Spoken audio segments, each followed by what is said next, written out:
¿Qué pone en marcha las cosas? ¿Qué produce el movimiento y qué lo detiene? ¿Un empujón, un estirón, un lanzamiento, la tracción, un roce? ¿El empuje del viento sobre las aspas de un molino? ¿La atracción de dos imanes? ¿El tirón de un buey arrastrando un carro? ¿El golpeo de tu pie sobre un balón? ¡Hey! Todo esto ya lo vimos, así que realicemos una maqueta para demostrarlo. Hola, soy César David García Narváez, pertenezco a la Universidad Las Pueblas Armadas de ESPE en el primer nivel de la carrera de mecatrónica dentro del Departamento de Ciencias Exactas de la Disciplina Mecánica.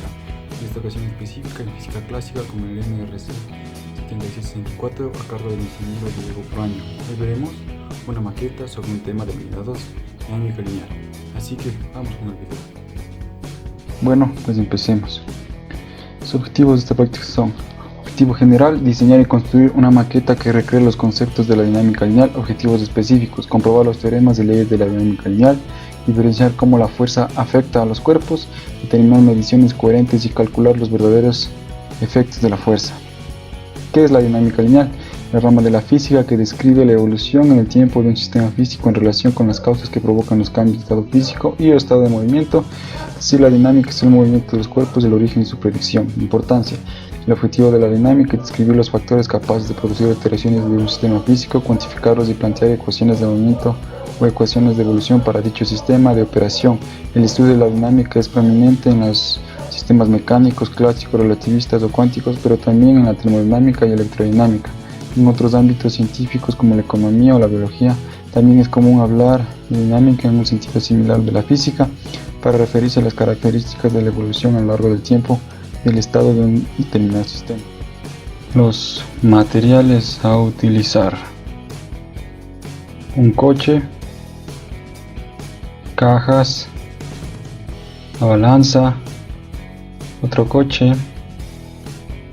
cinta métrica, tijera, una caja de Legos, una espuma flex, cinta adhesiva, un graduador y un clavo. Medimos las masas de cada coche que después nos servirán para los cálculos.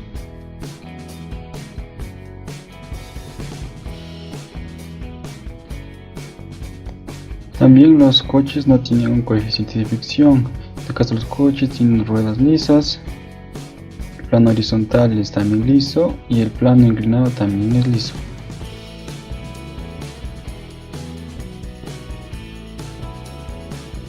El procedimiento de armado: tener todas las piezas, materiales y ubicarlos en una pendiente con un coche que desciende y otro coche en el inicio de un plano horizontal. Medir todas las piezas, materiales, ajustar todas las piezas y materiales, fijándolos al suelo para que no existan problemas. Con un clavo fijar la posición inicial del coche que va a producir todo el movimiento, fijar que se produzca el movimiento las veces necesarias para la extracción de datos. Procedimiento de uso: tomar las medidas de los diferentes desplazamientos del coche en el plano horizontal. Todos los datos que no sean desplazamiento en el plano horizontal son constantes o no requieren de otra medición dado que se abstraen de los cálculos. Repetir el proceso 5 veces. Funcionamiento: un coche A se desplazará sobre una superficie inclinada con determinada fuerza, impactando en un coche B, generando un trabajo.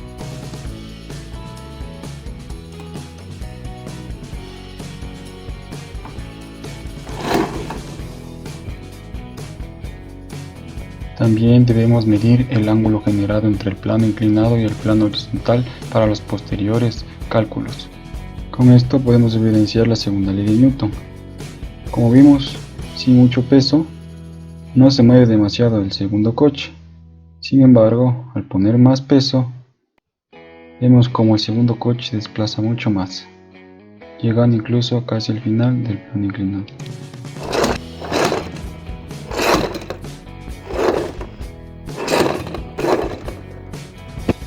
Medimos los 5 desplazamientos del coche B: 1, 2,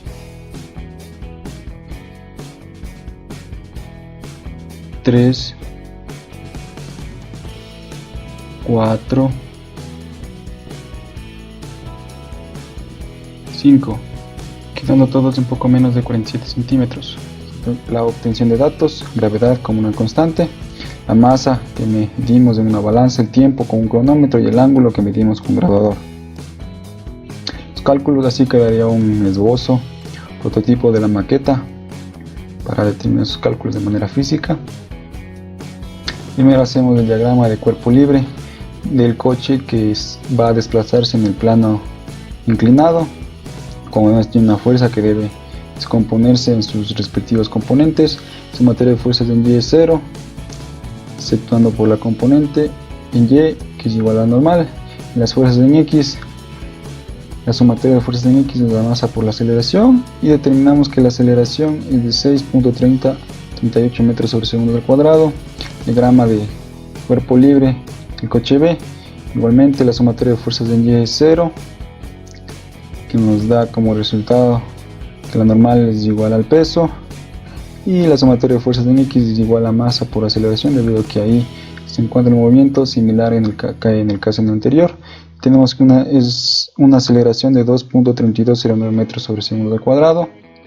También la determinación de la posición inicial del coche A, integrando la aceleración dos veces o la segunda integral de la aceleración, nos da como resultado 0.4084 metros, y del coche B, que es del que nos interesa, 0.4606 metros, haciendo el mismo proceso que del coche A, realizando una integración doble o integrando dos veces la aceleración. Entonces tenemos los resultados obtenidos: el peso, la normal, la fuerza horizontal, la aceleración y el desplazamiento de ambos coches, pero que nos interesa es el coche del plano horizontal para determinar el trabajo que se realizó en el mismo. Y tenemos un error aproximadamente del 0.96%, que nos hace válido el estudio, dado que es menor al 2%. Tenemos un gráfico de los errores. Como vemos, el tercer desplazamiento es el que más ha variado en relación al resto, pero individualmente no existe una variación tan grande, por lo que nos da un margen de error muy pequeño que hace válido el estudio. Entonces, por último, ya podemos determinar el trabajo realizado, dado que tenemos la fuerza, el desplazamiento y el ángulo. Entonces multiplicamos ambos por el coseno del ángulo, como nos dice la fuerza, y determinamos que 0.1984 joules es el trabajo realizado por el coche B, dada la fuerza que le impactó del coche A. Conclusiones: se diseñó y construyó una maqueta que posibilita la recreación de las leyes y preceptos de la dinámica lineal, similar a muchos ejercicios planteados desde esta rama de la física. Se comprobaron los teoremas de leyes fundamentales de la dinámica. Un claro ejemplo fue que con la existencia de mayor masa se genera más fuerza y se transmite mayor trabajo. Se diferenció cómo la fuerza afecta a los cuerpos, generando en algunos casos si se posibilita el movimiento o simplemente una deformación muy notable. Se determinaron mediciones coherentes que coincidieron con los cálculos efectuados.